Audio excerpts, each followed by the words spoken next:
We had 62 long track tornadoes that tore across this state. We lost 254 people that day. We had 25,000 homes that were either severely damaged or totally destroyed. We actually lost 18 people here in Marion County. When I came to Hackleburg that next day or so, you know, I thought, this is the worst place hit in the state. And it was. It was the worst. We had 2 EF5 tornadoes. An EF5 tornado, you can always tell by looking at the trees because there's no bark on the trees. It strips the trees. That's one of the ways you can tell how strong the wind was. But 210 miles an hour, it is difficult for any structure to withstand 210 mile an hour winds. And in Hackleburg, there were very few structures that were left, especially across that area where it was hit so severely. Today, I have had the opportunity to visit the school, this new school. I came up and visited this school on their graduation day about a month or so after the tornadoes hit. And I told the superintendent at that time that we were going to help them rebuild that school. We've been able to do that. We have rebuilt the new city hall and the police department. And so much money has been brought in to this area. One of the things that I knew that I had to try to get for Hackleburg was Wrangler. And so we worked for a month, working through different issues of this company who said that they were not coming back, but we had to tell them that if they didn't come back, this town wouldn't survive. And so we worked with them on various issues and were able to put together a package to help them return to this community. That helped save many jobs and many families in this area. Then the last thing we helped to build is what we're standing in today. You know, if people have to drive 12 to 14 miles to buy groceries, I mean, that's major. Most of you who live in Birmingham or Montgomery or some of these cities, you know, you've got grocery stores all around you, and it's very easy. So you don't realize how difficult it is when you don't have a grocery store. So I think the people of Hackleburg are about as proud of this as they are anything. I just want to thank the people of this city because they epitomize to me a heart. And it's the heart of Alabamians. It's the heart of the people of this state because we lost a lot of lives, 254 all across the state in one day. We lost a lot of buildings, millions and millions and millions of dollars we lost, and people lost their homes, they lost their belongings. But what came out of this was really special. What came out of this was the spirit of Alabama. What came out of this was the spirit of the people of this state. The level field was leveled. And what we saw, though, is we saw people coming together, helping each other. It didn't matter if they were rich or poor. It didn't matter if they were black or white.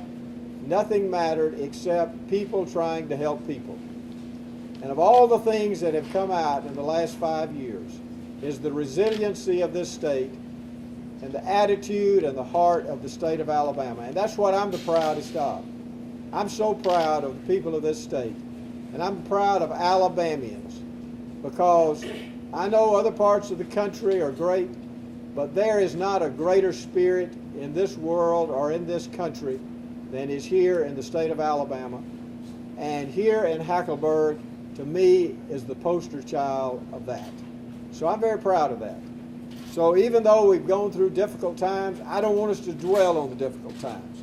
I want us to dwell on the people that came together and the spirit that we saw in this state on that day. I want to thank all the people that are here around me today. We have our National Guard. We have ADECA that brought in money that helped us get grants.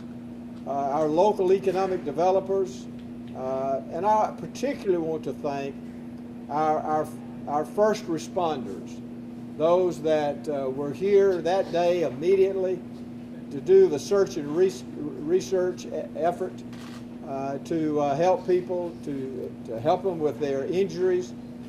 And so everyone working together. Our regional organization here, thank you. Keith, where are you? Yeah, Keith. And where are your workers? I just met your workers. Yeah, they're the ones that do all the work. Yeah, okay. But I want to thank everybody, because everybody came together. But most importantly, neighbors helping neighbors. That was what was most important. And so I want to thank y'all for that. I have an executive order that I'm going to be signing in a few minutes. One of the things that has happened over the last, really the last year, is the way the federal government funds FEMA. Most likely no longer will we be able to get that first portion of the money. We'll have to meet a threshold, and the state will have to pay for the $6.7 million that it takes in public assistance. And so we're going to have to find a way to fund that. So what I'm going to do with executive order is I'm going to set up a task force to look at how we can fund for future disasters, because they will come. We don't know when, we don't know where, but they will come. And so we've got to have everything in place. One of the other things that happened after the tornadoes, I put in place a tornado recovery council. And this tornado recovery council, they gave us 20 recommendations that would help us in future disasters.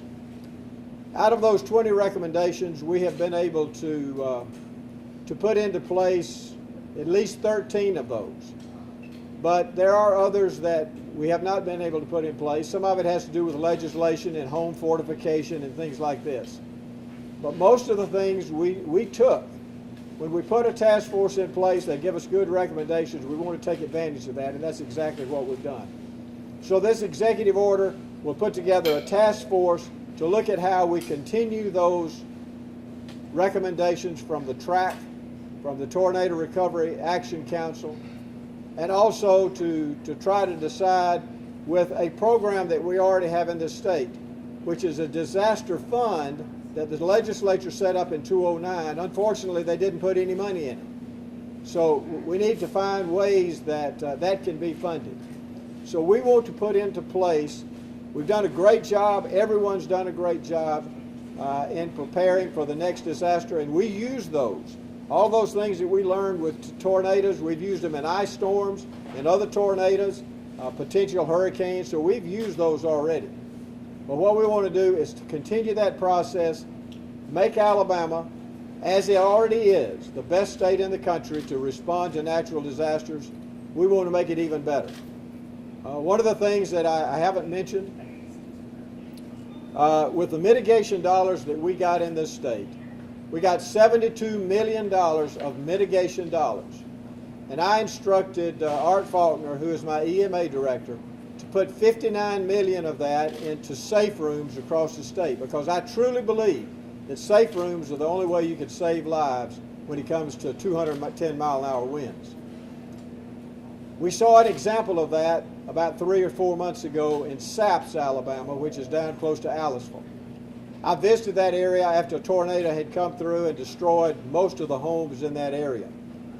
But 100 people in that area came to the safe room that we had built with the mitigation dollars that came out of this disaster.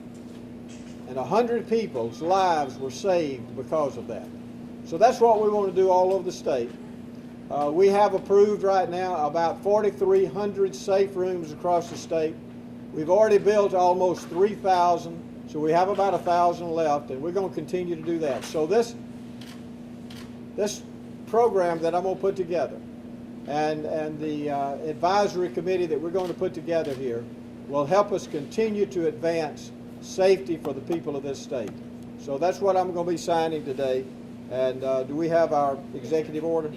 Okay. And believe it or not, folks, this is the real executive order. This is not a fake one.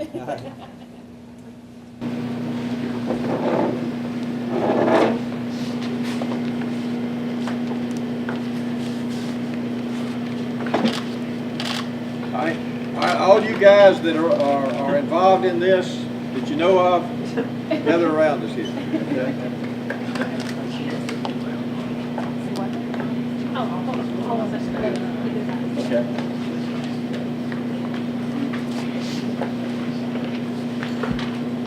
This disaster, this executive order will set up the Alabama Disaster Recovery and Resiliency Task Force. That's the name of it.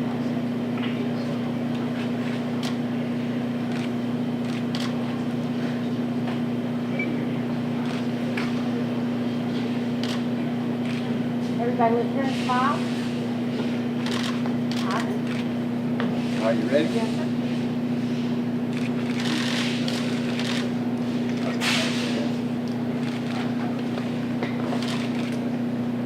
See, y'all can actually read my name. You guys can't. All right, and I want to thank all of y'all who are going to be on this task force. And as I say, we're just going to continue the progress that we're making. I do believe that we're the best state in the country. Maybe it's because of experience, but I do believe we're the best state in the country to deal with natural disasters. And it's primarily because of you guys, and so thank you for what y'all are doing.